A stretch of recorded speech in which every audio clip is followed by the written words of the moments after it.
Notice was provided to the public specifying the time and place for this meeting of the City Council in accordance with the Open Public Meetings Act. The notice was mailed sometime to Trenton and posted on June 8, 2007. Madam Clerk, please call the roll. Mr. Cochran. Ms. Martinez for absent. Mr. Malone for absent. Mr. Gore. Yeah. Mr. Quintana. Here. Clarification for the record, this is a meeting of the Investigative Committee, not a meeting of the City Council. That meeting is tomorrow. Okay, Superintendent Walker, I may invite you to a seat up front. Prior to getting started, again, the purpose of this meeting is to obtain select information on behalf of the public with regard to the, please have a seat, please have a seat, thank you. With regards to the actions that took place at the Trenton Avenue campus.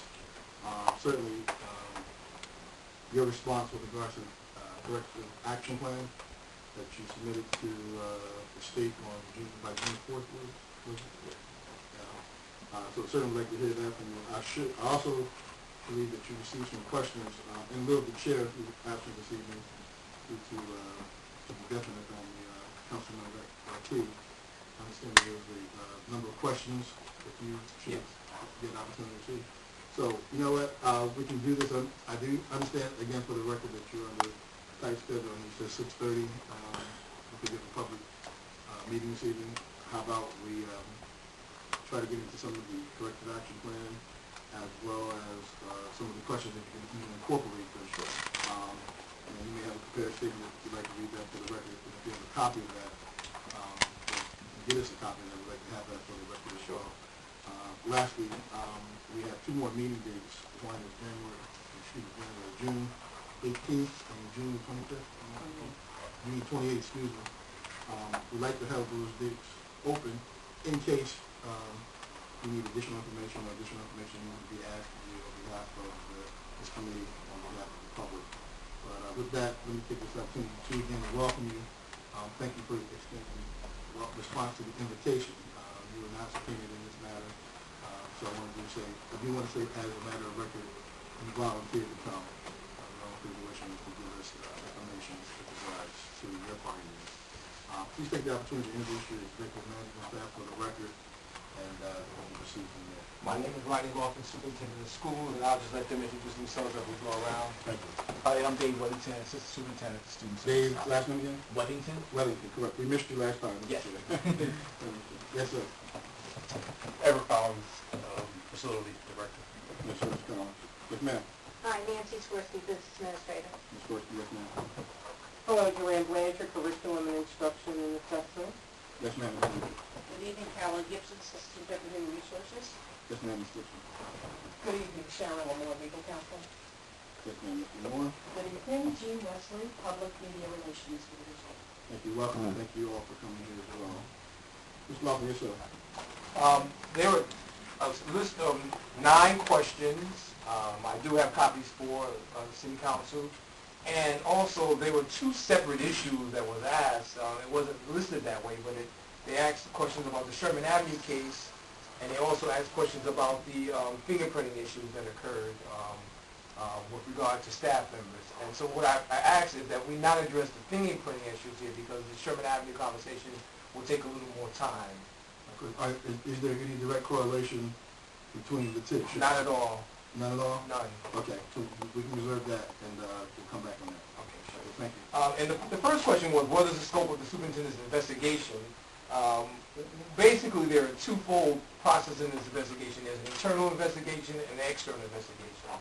The internal investigation is being done by the staff that you see here and additional staff members. They're looking at reviewing student records from the 2004-2005 Sherman Avenue students that were there during that time. And they also reviewing the deficiencies that was listed in the Department of Education's report with regard to Sherman Avenue that you received a copy as well. External investigation is done by, we've hired an investigative team that's comprised of an attorney, an investigator, and a retired guidance counselor. That team will review student records as well as look at personnel concerns with regard to the document that we receive from the state and any additional personnel that may come up in their investigative process. So the scope is both twofold, internal and external.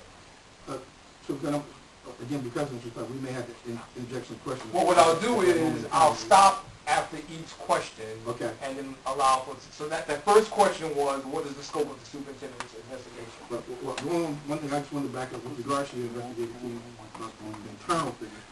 Can you list those people's names publicly? Are they board employees? Are they? Those are board employees of the Department of Education. I mean, that work for us for Trenton Public School, Okay. internal. Okay, so there are no, there's no one working internally outside of the scope of the internal team, if you understand what I'm saying. You haven't hired no consultant to work? Not with them, for or- the internal investigation. Even though both processes are operating the same way, I wanted to have an outside group of people that had no conversation with, they're just going to gather information and they're going to do their own investigation. That's not this one right there that you're talking about. That's not the internal. That internal, when I say internal, it's the people who are working for the system. Okay. Right. It doesn't mean the kind of investigation. They're both going to be looking internally into the system. I mean that the people who are doing it are employees of Trenton Public Schools. So I want to distinguish what that means, internal and external. Mm-hmm. Okay. Any other questions on the scope of the investigation? Sure, anything for the record? Ma'am? Anything for the record? You don't, Mr. Lopton, you don't know when you're going to bring the external team in, right? They've been hired. They have not begun questioning me from the beginning to get in documents from me, but they've been hired. From what I'm told so far, and I haven't met with the gentleman again since he's been hired, is they're supposed to be going to look at documents from the state itself. Because the state has backup information that I didn't receive. So they're going to be inquiring about that information from the state. That's their first stage, is to see what's already available, to look and kind of basically retrace the investigation that the state did already. Okay, sir. And for the internal investigation, were these people that were chosen by you, sir? These are basically cabinet members, people who were not involved at all in this particular case. Okay. All right. That's what, Mr. President. In the interest of transparency, Mr. Lawson, I'm going to ask you plenty of questions with regards to external person. Who is that person that's been hired or firm or who? I don't recall the name of the person. I would assume that's. I'll make sure I get it's That's public not public information. Okay. Absolutely. We've hired them public. I'll make sure I get the names of the people for you. Okay. Can somebody make a note of that? Mr. Kaufman, sir? Can we get a copy of the job description or what you I have, the agree. parameters for what you Yep. did? RFP? Right. Yep. Thank you. Yes, sir. Okay, second question was how many people were involved, and I separated this by adults and children so that we would be clear when we say people, because it wasn't clear about what the question was. As far as adults were concerned, it was 5 district employees. As previously stated in a report by the state, one was the former superintendent, the previous principal of the Trenton High School, the interim principal at the Trenton High School, vice principal at Sherman Avenue, and the interim administrator. So there were 5 people. Out of those 5, only 2 of them are still currently employed by Trenton Public School. For the record, you don't want to mention names of personnel with regards to titles? I mean, this is... Now, it is your... I mean, I it's don't not want like to assume, but I do want to make sure that we're clear on the record. The names are on the paper. I told you to like order. Okay. Well, we all know who the people were, so it's not something that we're hiding. All right, well, let me specify. Dr. Lytle, is that one of the... Dr. Lytle was the former superintendent. Ms. Dawson, is that the other... Ms. Dawson, at that time, was the former principal. Mrs. Zero, is that one of the individuals? She was the interim principal at the time. All right. Mr. Cummings, is that one of the names? He was the former vice principal at the time. Did I leave anybody And out? Al Williams was the interim administrator at Sherman Avenue. Okay, thank you, sir. And I'm sorry, but No, it's all right. to be clear, It's fine. so that there's no assumption as to Absolutely who, not. what, when, where, so that at least we have an opportunity to say that we have an opportunity to hear the whole picture. Absolutely. Okay, thank you, sir. I'm not going to ask the name of 100 associates. No.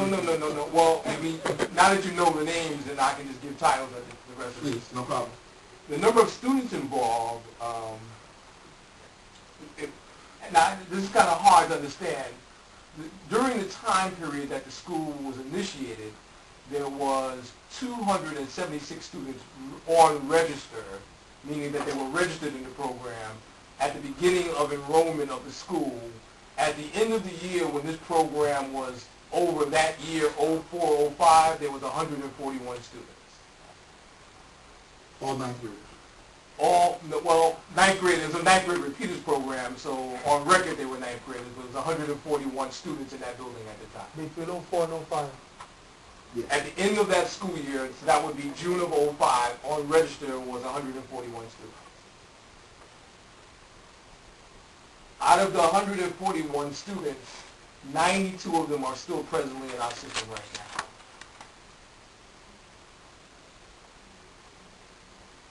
Can you elaborate when you say presently in our system? Meaning that they're in one of our schools in the system. Are they eligible for graduation? Well, I'll break that down further. Okay, please. So 92 of them are presently in our system. We know where they are. They're mixed in between 4 different buildings. 36 of those 92 are seniors, meaning that they have enough credits to be able to graduate this year. 36 out of the 92. Now, it's important to understand that even if this case did not happen, some of those students are still on the borderline because they have requirements that they needed to make this school year to fulfill their graduation requirements. So that whether or not this case happened or did not happen, those students still have responsibilities outside of this particular case itself. We have 34 juniors, 19 sophomores, and 2 freshmen. And 1 student is ungraded. And I would assume that's special education? Is that No, the name? adult education. Adult education, I'm sorry, thank you. Okay, 34 junior, 19 sophomore, and 36 juniors, 36 seniors, 34 juniors, 19 sophomores, 2 freshmen, and 1 student that's an adult education student. Did that come out right? Yeah, that does.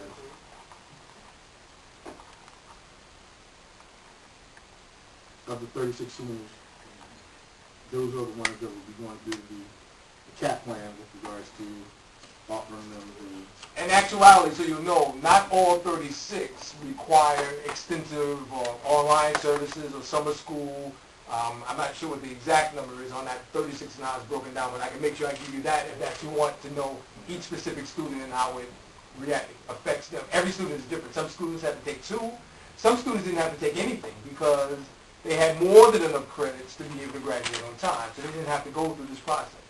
You know, and I don't want to hold this, but I do want you to say clearly for the record under what rights or privileges as a school district that you have to create the programs to accommodate these individuals who have the opportunity to graduate, that 36 specifically. Say that one more time. For the record, you and I had a discussion that you talked about districts have that flexibility to offer those types of programs to Right. kids. You're going to hear that when we do the corrective action plan. Okay. Yeah. Okay. All right. Any other questions? Yes, sir. I'm sorry, Manny. I'm sorry. My apologies. No, that's okay. Okay, That's okay. Thank you. Yeah. Mr. Love, do you have, you're going to give us a breakdown of all of these details that you are not getting all those in black and white? Because what I like to know is also later on, I like to know, as we move on with your investigation, both of the investigation, and also, as you know, have a committee to do so, is the breakdown of each one of those individual students into what's going to happen, later on when everything is said and done. You have to be a little clearer what you're asking. Are you asking for details on what their needs are, or are you asking for... What their needs are, what's going to be need for this student, to be a part of. I can give you that. What I'll do is just black out the names of the students. Okay, All right. yes, please. Oh, yeah, we don't need I can do that for you. Yes. Yep, no problem. Hang on, sir. Scott. All right, so 36 seniors, 34 juniors, 19 sophomores, 2 freshmen, 2 in adult ed. And 1 in the adult ed. Oh, 1 adult ed. Okay, all right, there we go. Thank you. Okay, the next question was to what extent, with regard to this program, well, obviously when you have a program like that, the superintendent will be involved in creating or at least knowing that this is going on. So the superintendent helped create the 9th grade repeaters program. The previous Trenton Central High School principal identified students and staff to be assigned to the program. The Sherman Avenue Vice Principal handled the day-to-day operations, seeing to it that the students received the required courses. From April 5th, 2005 to June 30th, 2005, an interim high school principal was assigned because the previous principal was promoted to assistant superintendent. From May to June 2005, the Sherman Avenue Vice Principal was replaced by a consultant who attempted to remedy the situation by implementing an independent study program that did not meet state statute requirements. Problem started there, or ended it, or just got The running. problem continued there. Okay. It didn't start there. Okay. That's an omission, I appreciate it. The problem continued there. It Yes, didn't- yes, sir, Mr. Austin. The superintendent, the consultant was trying to remedy some of the problems in Sherman Avenue?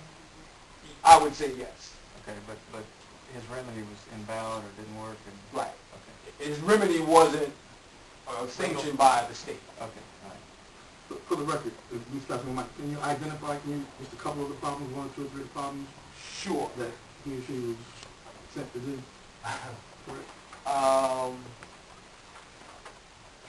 Actually, it's part of number 9. I'm going to jump down to number 9.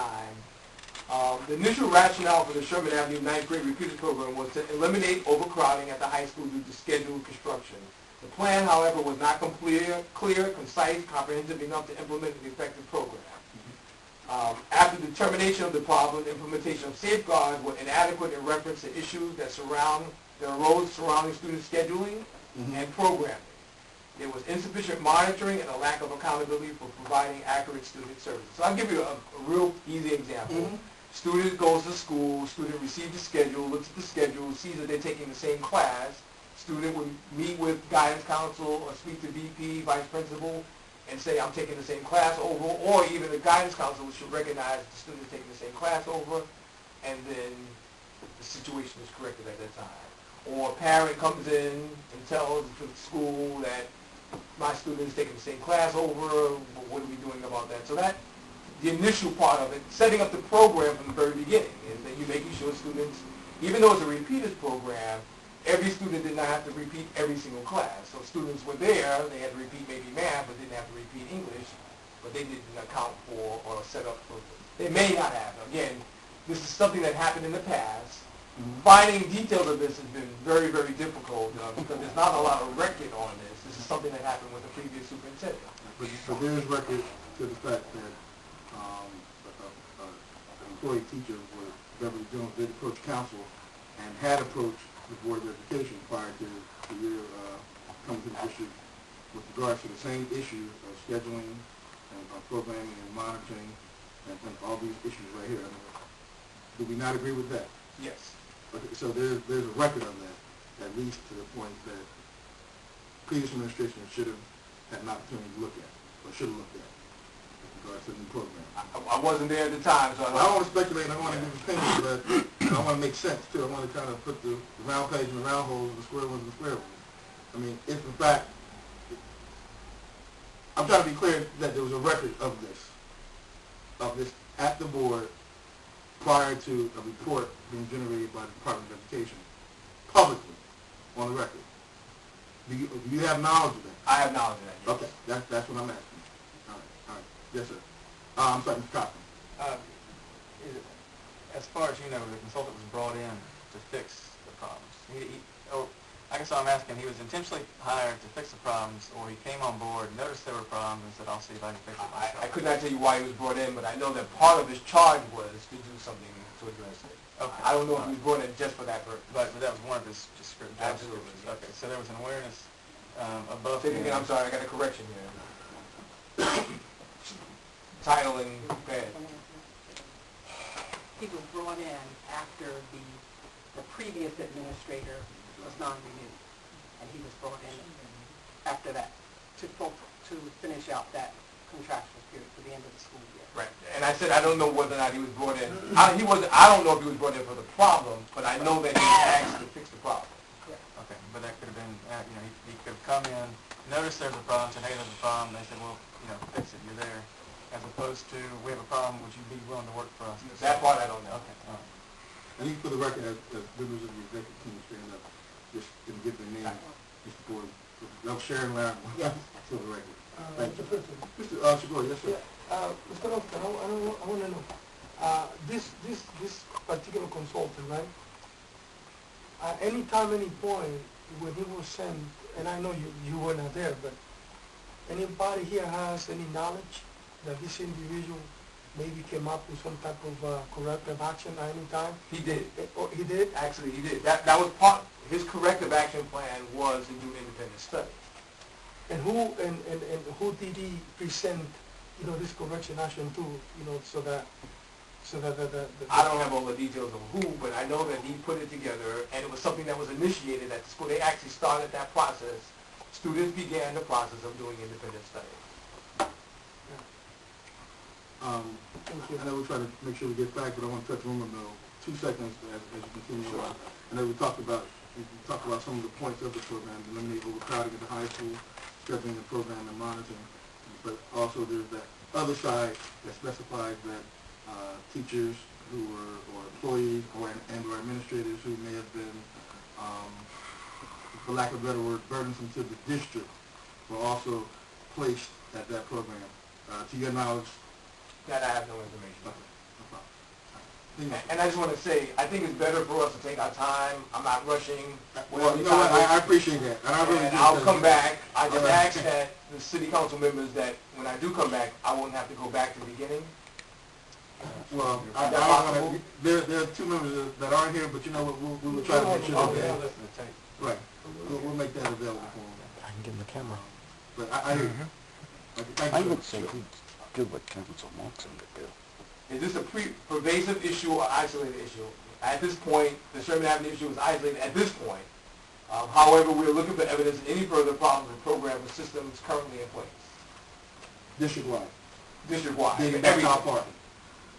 Well, I mean, as far as this particular issue itself, we're beginning looking at the 05, 04, but we're actually now starting looking at 03, 04, and we're pulling up all those records. We're looking at all the systems.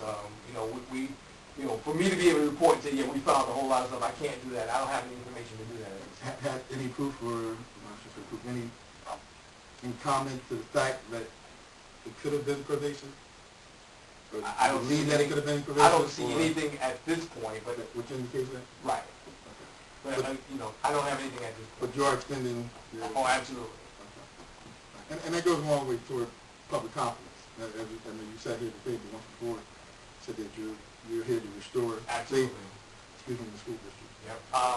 One of the things I saw a parent today at a Cornerstone at Columbus announcement, and the parent saying to me, when are you going to get on with the work of your responsibilities in educating the kids?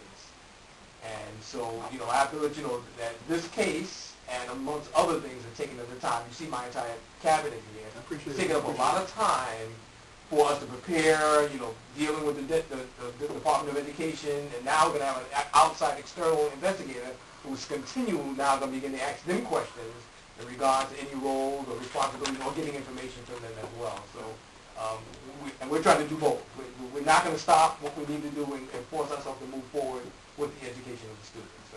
And I appreciate that too, just in response, because in the sense of a matter of some $21 million worth of city taxpayer dollars that we give to the district, those taxpayers deserve the right to know Absolutely. how the dollars are being used. Absolutely. And I think that helps on both ends.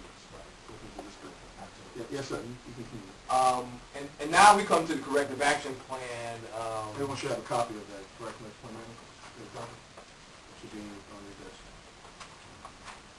And what I don't want to do is read through the entire plan that you have already. I'm going to ask Dr. Blanton, she can sit next to me for the time period, so that if you have any specific questions, Okay, thank you. Thank you. I think some of the general questions that you had basically was how are you going to prevent this from happening again, was one of the questions, and also how are you handling the affected students? Those are 2 major questions. I don't have a copy. You have a copy in front of me to say where that was, so you can find it.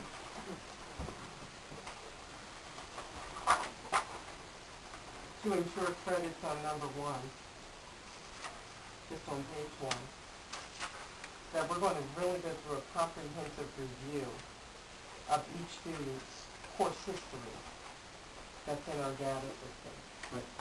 Dr. Blanchard, I'm going to ask you right there, with regards to, because I want to be specific, Yes, the number of the 92 students who are present in the system, yes, the 276 that were registered. yes. So you're saying yes, yes, yes. What number? What number when you talking?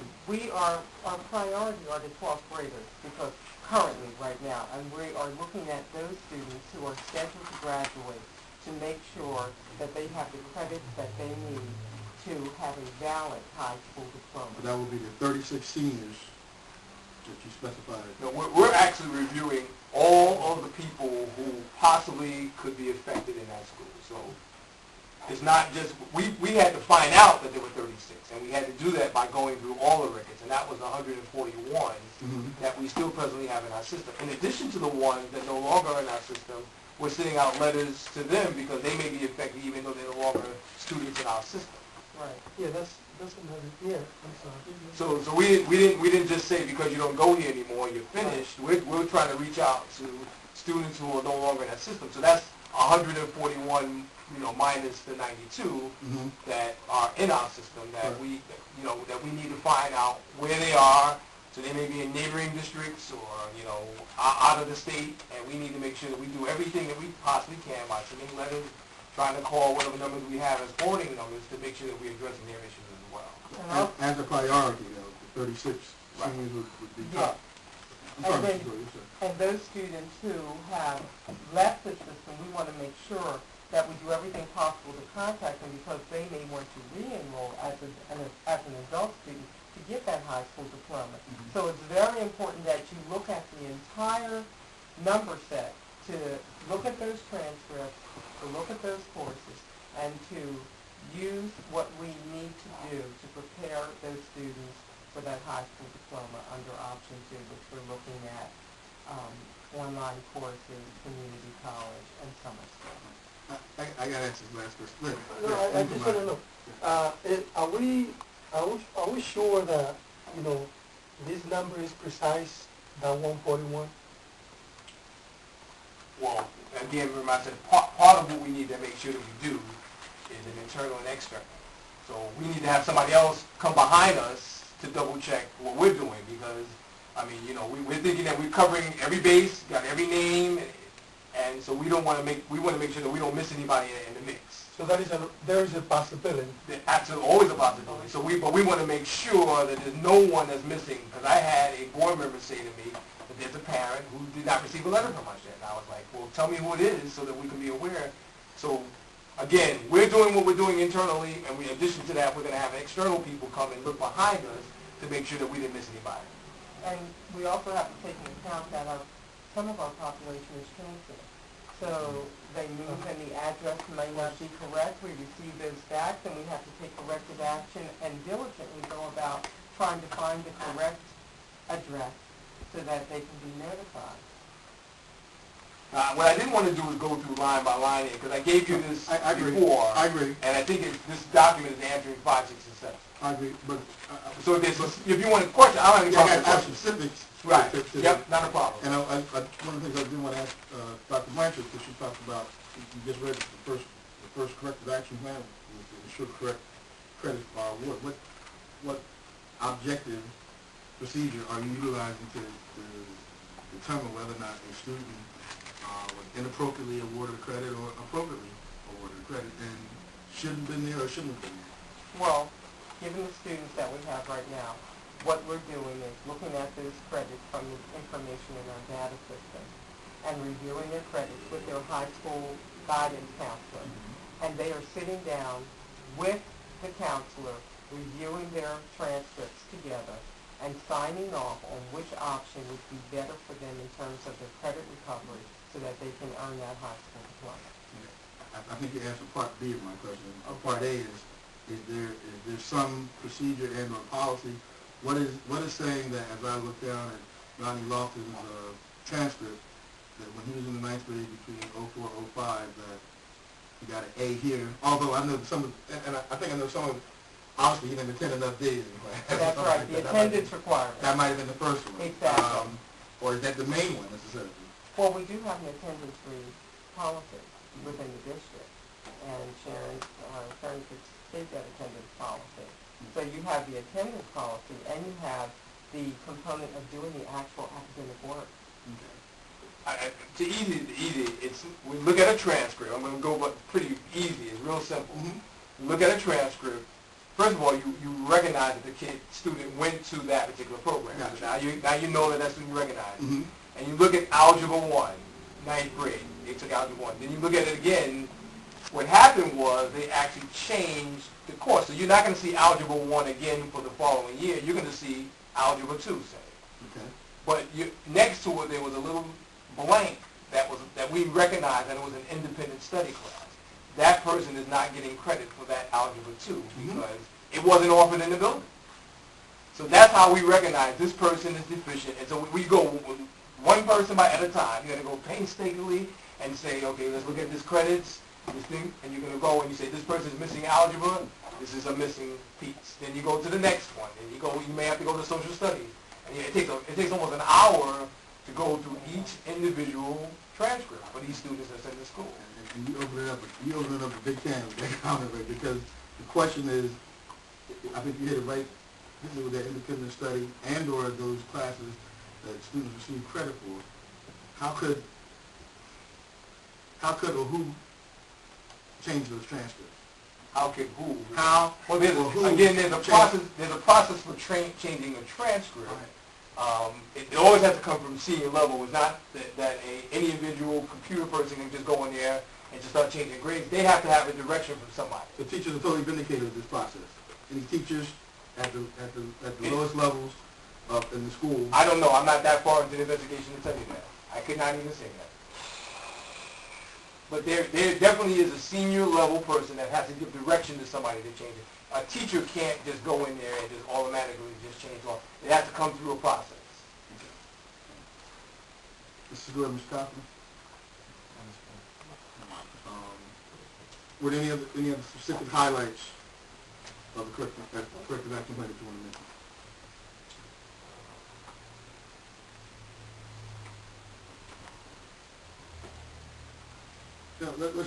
I tell you what we did, which was really good, and I really appreciate the Department of Education, is they allowed us to send them a letter, which is very unusual early on, to get a semi-approval on the corrective action plan before it went to them, so that it allowed us to begin the process of fixing the situation for the students. So we didn't have to wait until the approval came back with regard to this formal one that was voted on the board, that they allowed us to move forward with a letter coming from Dr. Lattimore stating that we can do some of the things that was listed there that we asked for from the very beginning. So that was something I really appreciated from the Department of Education. If I could just shift the conversation a little bit, maybe we could just take 2 and 3 and merge those. I know last time you came before us, back in May, you talked about establishing a system that would, I guess, leave one's fingerprint. In fact, if one had touched a system, a database system, and changed records. So you talked about investing in some new software and a new program. Do you recall that conversation? You know, actually it's a software that we have, but Dr. Blanchard is fine-tuning the software to, like, for example, Okay. What we're doing is establishing flags in terms of each process in scheduling. There are key people responsible for inputting the courses, for making sure that the courses that the students are taking are, 1, state approved and not independent, that 2, they meet the requirement of the state. So as you set it up, you have to set up protocols within the system so that people don't override the system. So we are in the process of going through that, fine-tuning that system so that the transcripts will be correct, that the attendance will be correct, the information on state assessments will be correct, because our students need accurate transcripts to apply for colleges, and other career programs. So it takes each step, examining it, establishing the protocol, and seeing that it's followed through, so that it's accurate. And this is the process that you're going through now in terms of modification. Yes. Got to take it back. Got to take it back to 04, 2005, what system, to your knowledge, was in place at that point in time? That's when they had it. They were transitioning from From one Starbase to Sassy, they were transitioning. I mean, from not- one software to a new to another software that we're using now. Like I was going to say, I'm not a techie. Yeah. So in the transition of the software program from Starbase to Sassy, that congruent traveling over it is where there were some errors. Okay. So that's concurrent with the time period here where Jake Reeves could have been. Right. And that's what we're still investigating to see exactly what happened and where that data is and where the error came in importing that data into the system so a student could have an accurate transfer. So that when they sat down with the with the high school counselor, that the counselor had real data, accurate data, to have that student make an informed decision. Mr. Compton, yes, sir. A teacher obviously would be involved in transferring data. We're still investigating that. Oh, so a teacher, there could be things where. I'm saying that until we get the final report, I can't say anything definitive. Thank you. Yes, sir, Mr. Gordon. Thank you. Mr. Upton, as we go throughout this ordeal that we're going through right now, and as the investigator, report that you might compile and the whatever evidence to remedy what we have in front of us, do you see also proactive action within your plan also to prevent what we got here and not just, use the Sherman Avenue just as one example, but throughout the whole district? Yeah, Dr. Blanchard did put together a measure in here, and that's number, Well, one of the measures that we're using is that everyone's going to be accountable. The principal, so. the counselor, the teacher, as well as the parents. So as you go through each step, we're going to have some sign-offs that everyone is on the same page and knows the instructional plan of that student, because we're going to have instructional plans for all of our students, not just special ed students with an IEP plan, but an instructional plan for each student where everyone takes an accountable part in it, inclusive of the student. and there was an important point she made was parents as well. That, and most of the time when you have these kind of schedules, that parents have to sign off recognizing what the needs of the student as well, so that it's not just the school district that's involved or just the student, but the parents should be involved in this process as well. Not to say the parents weren't during that time. I'm not going to make that assumption, but I'm just saying that this way that they can have a part of this conversation as well. And the other thing too that I hope, and that goes for me, in this body right here, that as we move along, when some of us go in front of the superintendent and the school board and everybody else, administration, that be not so rigid in rejecting, the ideas and plans that also people bring from the outside, okay? Be a listener, listen to the people, listen to those parents that go there, often and often and often, because so many times it goes this way and out the door, nothing ever registers. And that in the past, I know because not so much after Mr. Lofton has been here, but I am one that been appearing for years and years, even before I served at the Board of Ed, suggesting to the administration stuff that if they would implement it, then when I suggested it, hey, you know what? Maybe some of this stuff not been happening right now. But I hope that we can have a conversation and listen to each other. Not necessarily that I have to go to the board and tell you what you guys should do. No. A conversation, a logical conversation. If this is not a good lesson to saying what you're saying, is that we should listen to whoever comes to, doesn't matter who it is. Thank you, exactly. And you should check it out. That's all. Thank you. And I just would like to add that our superintendent's motto, all together better, it takes all of us, and we live it, because everyone has a different perspective on the direction that we should go, and everyone's feedback is important. So, and that's how we make informed decisions. Thank you. Mr. Walker, let me ask you a question, and I know Tom's of the interest right here, man. And let me first yield to Mr. Compton. Mr. Compton, any other questions you have? Mr. Square, any other questions you have? because at this point I want to allow you, because I need a couple of minutes, but I did want to ask one question for the room. With regards to this corrective action plan, I know we talked about it being isolated incident, pervasive incident. Is in fact this plan now the lay of the land for the district as it responds to Sherman Avenue specifically in terms of the systems and the meeting with parents, and if in fact this ever happened again? I guess what I'm asking, are you creating this as a roadmap to where we're going from here on in, or this is not just about Sherman Avenue, this is about the entire district. And because I want to preface that one last point then. Does this suggest that the district, in your opinion, I'm not asking fact, I'm asking your opinion now, is this suggesting in your opinion that the district has some major deficiencies? In my opinion, does the district have major deficiencies? With regards to what we're talking about.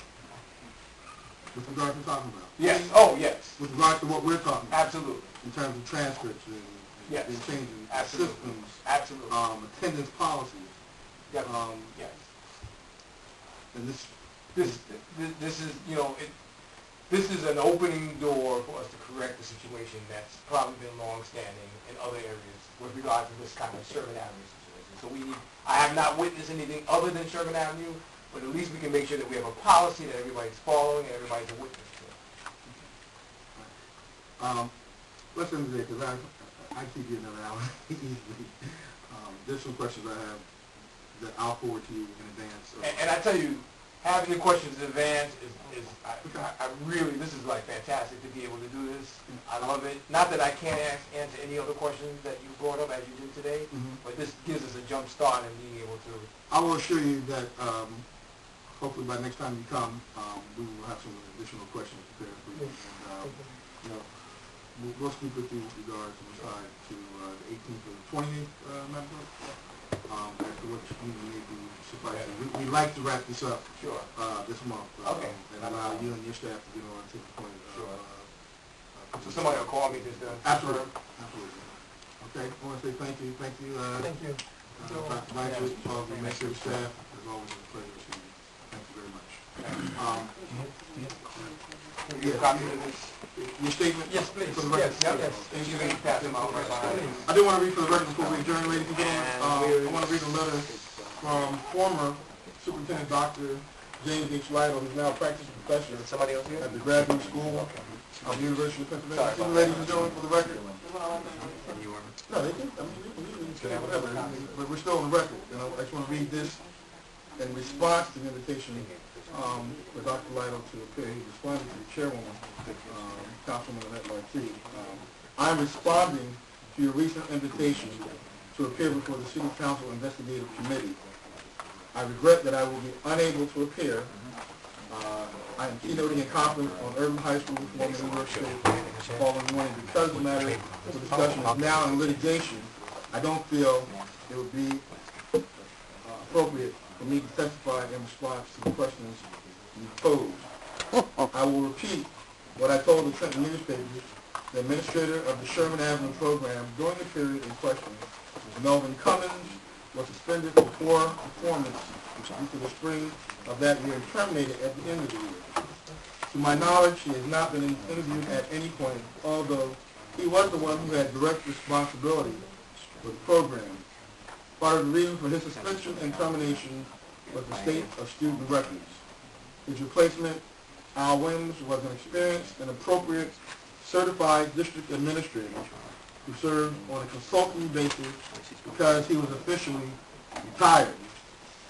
Among his responsibilities was to review student records and rectify errors of omission or commission made while Mr. Cummings had been in charge.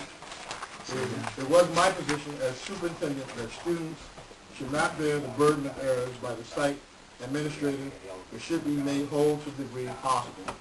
Sincerely, James H. Lytle, practicing professor, Graduate School of Education, University of Pennsylvania. You both got your hands at the same time.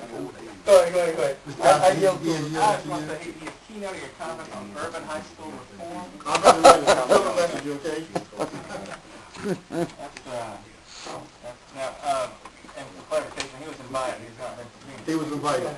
My understanding, legal counsel stated because he does not reside and or working in the state of New Jersey, unless I guess a higher order, legal order, such as subpoena, we don't have that authority. Do further investigation. If we were able to hire someone licensed from practice in Pennsylvania to ask the court there to honor, Well, actually, I'm licensed to practice. Oh, you can do that. I'm inactive at this point. Inactive? How do we get you up and running? Get back in shape. Yes. However, before we go there, there's some things that need to be explored. Just for the record, if it's possible for us to subpoena him, I think we should do that. It'd be nice to hand it to him as he's giving his keynote address on this conference on urban high school reform. But that may be too quick. I don't think we can pull it off. It is, especially for him. I'm sorry, Mr. Segura, yes, sir. I have, and I further, I'd like to talk about, that name, Mr. Cummings. But we will have to discuss that, I guess, in meetings, upcoming meeting that is, especially, when the fight committee people meet.